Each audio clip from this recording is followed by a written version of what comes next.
Hi. Hello, everyone. Welcome in. Good afternoon. It is Wednesday afternoon, and I just wanted to pop on in. It occurred to me last night.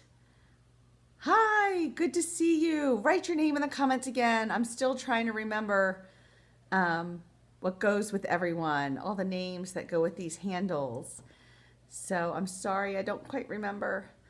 But today, I realized last night that today was my 100th scope. And I was wondering what I would post for my 100th scope. And I was asking on Facebook, Olivia, yay, and Jenny, yes, and Dad, yes, Dad, I do know you. And I was wondering what I would say, and I posted something about it on Facebook, and it kind of sounded mysterious to me. I couldn't believe I had done 100 scopes. That didn't quite sound right. And then one of my favorite scopers, Julie at Brave Writer, sorry, the sun has changed since I set this up. She said something about me having scoped now more than she has. And I thought, that cannot be possible. I started scoping because of her. I can't believe I would make it to 100 scopes before she did.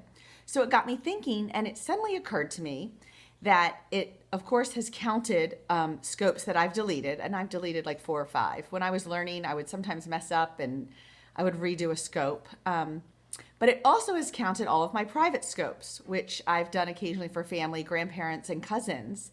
And so I thought I would use my 100th scope to share with you all how I have been using Periscope as a tool to keep in touch with family. So that is my topic for today, is using the private feature of Periscope to keep in touch with your family members, at least the ones that you can talk into getting onto Periscope. So that takes, yes, Uncle, see he's on here, my Uncle Jimmy, and my cousins are sometimes on here.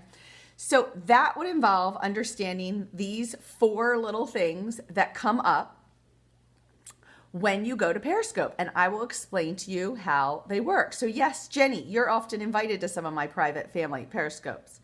This first one, location, you click it to turn your location on or off. I always leave my location off. The only time I have turned it on is we were hiking in North Carolina, and I did a Periscope from the top of Hawksbill Mountain, and I thought it was kind of cool to turn my location on for that one. I mean, it wasn't at my house. We were hiking and we were going to be leaving there. So I didn't really feel any concern about turning my location on at the time. This next one is the one we're going to talk about today, private. So I'll come back to that one. This one here, if you hit the chat button, you can turn on a feature where only people that follow you are allowed to write in the comments. And that can prevent trolling people from coming in and making stupid comments. I usually actually leave it open to anyone to chat. I haven't had a major problem, but if I start to, I would probably turn that on so only my followers can chat, because I do regularly keep up with my followers list, and I get the robots and the inappropriate people out of there. This last one turns it on for Twitter so that you can either have Twitter catch your Periscope and broadcast it for you or not. So when I'm doing a private one, I don't know if it's necessary, but I always turn Twitter off. I'm not sure you have to. I don't think it would broadcast to Twitter, a private scope, but I just always turn it off. So when you click this private button, I'm actually going to go ahead and show you on my phone how you can set it up to Periscope to just certain people. But of course, what this requires is having a family who is on Periscope. So it just so happens that my parents are both on there, as is my uncle, who he has popped in here to say hello. And no, if it's a private Periscope and you have turned Twitter off, Catch does not get it. So there's no way for anyone else to view it, and that has been really nice. So when I go into Periscope, and I'll do it on my phone, and I'll show you. Here's mine. And if I hit the private button, it will come up with a private broadcast. And you can either select all mutuals, and that means everyone who you follow and follows you back can get the broadcast.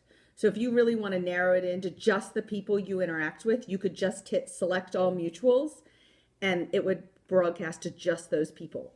Now, because I do this all the time, suggested has a list of people. These happen to be all my family. Cousin, father, uncle, cousin, aunt. This is my good friend Jenny, who's actually on this Periscope. My brother, my husband, a good friend from Maryland, and some other close friends. Because occasionally I put some close friends in on some scopes too. And then this tells you all your mutuals. So you just go through and you click the people you want it to include, and then you would hit this button, make private. And it would only invite those people. They are the only ones who would get a notification about the scope. So that way you're not sharing it with everyone. So how have I used that feature to keep in touch with family? Well, one thing I did is I have videotaped my kids at sports. I've done a quick Periscope of them at soccer practice or their soccer game. My daughter goes to gymnastics once a week, and I have just taken, 10 minutes of her practicing at gymnastics. And the nice thing about Periscope versus FaceTime is that my parents or uncle or cousins don't have to be available at that moment. FaceTime is probably not something I would do to show her at gymnastics. That would feel really weird because FaceTime's a two-way thing. But this is more like putting a video out there for them, and they have 24 hours to pop in and see my kids at their gymnastics or soccer. I also had my son play some piano songs one night for Periscope, and I invited some family members to see that. And they have 24 hours then to pop on and watch David play a little piano. I also have done this with friends, and I may have invited my mom too, with style questions. When you've bought clothes at the mall or you've bought something and you're not sure if you should keep it or if it looks right, and you ask your husband for his opinion, but you're still not sure. I have actually Periscoped myself wearing an outfit or jewelry or a necklace and put it out there and just invited a few select friends and have told them, hey, does this look all right? And then you can kind of walk around in it, and then I can watch the Periscope myself too and kind of see how it looks when I'm moving in that dress or that skirt, or how those earrings look. So I have also done it to just ask style questions. And then my friends have 24 hours. They can get to it whenever they have time, and they can tell me if I should keep the outfit or dump it. Uncle Jimmy, you just asked if you can keep it on there longer. No, you can't. Not unless it goes to Catch. So Catch, K-A-T-C-H, has all of my public Periscopes, but the private ones are gone in 24 hours. The only way to keep them is when your scope is finished, you can click Save to Camera Roll, and then I can keep the video I took of my kids if I want it or something like that, and it will save to my camera. What else have I done with it? Oh, so my cousins are on there, and my one cousin in Florida, I've never been to her house. So one night she invited me to a private Periscope and gave me a tour of her house, and that was a lot of fun. My other cousin invited me to his son's Christmas play, and he Periscoped them all coming in for their little Christmas play, and that was really fun too. He's got some of his family now on the other side also on.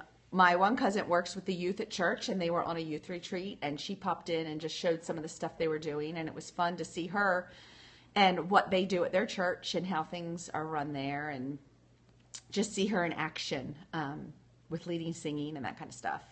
And then my uncle, who's actually on here, he popped on one night and did a private Periscope for my kids. He actually did that water balloon experiment that was going around on Facebook, where they were putting food coloring in the water balloons and then freezing them in the freezer and then breaking the balloon and putting them outside, and it's like these frozen marbles. So he actually did it, and he Periscoped it for my kids and showed himself putting them in the freezer, and then the next day got back on Periscope and showed them coming out and putting them out in the yard. So it's just been a fun tool to use and play around with. So while I am actually at 100 scopes, apparently, I looked on Catch, and officially I only have 59 that have gone public that people see. And with a few that have been deleted, I've probably done 40 some private scopes to just keep in touch with grandparents and uncles and cousins and good friends who occasionally want to pop in and see our family and what we're up to. Like we went to a walk through Bethlehem, and I Periscoped the whole thing because some friends in the area had asked what it was like, and then they can pop on and see what it was like. So that is what I thought I would share today, just a fun way that we have put this new technology to use, and hopefully to inspire some of you to try to get some of your family members on, and you can kind of share back and forth what's going on in your lives. in a different way than Facebook allows, because actually the private scope feature is kind of nice because unlike Facebook, it won't be public for everyone. So thanks, Alex. That is everything, unless there are any other questions. This is the key one you want to remember, the private lockdown. So happy scoping, everyone. And I will see you sometime in the next few days. I still have 2 scopes I'm planning to do, the book club question and answer and the fashion challenge that I'm in the middle of right now, updating you all how it's going. This is actually my patterned sweater. All right, guys, have a great day. And thanks for all the hearts. They have just been going constant. I think I actually just cracked 50,000 hearts, which was really wild. So I guess the next big milestone will be 100,000 if I keep regularly scoping. So thanks, everybody. Have a great Wednesday night. We have made it over the hump of hump day. So I will see you all later. Thanks, girls. All right, bye-bye. Oh, I'm supposed to flip the camera so that it won't freeze on my face. I have finally learned this. We will freeze on the Christmas tree.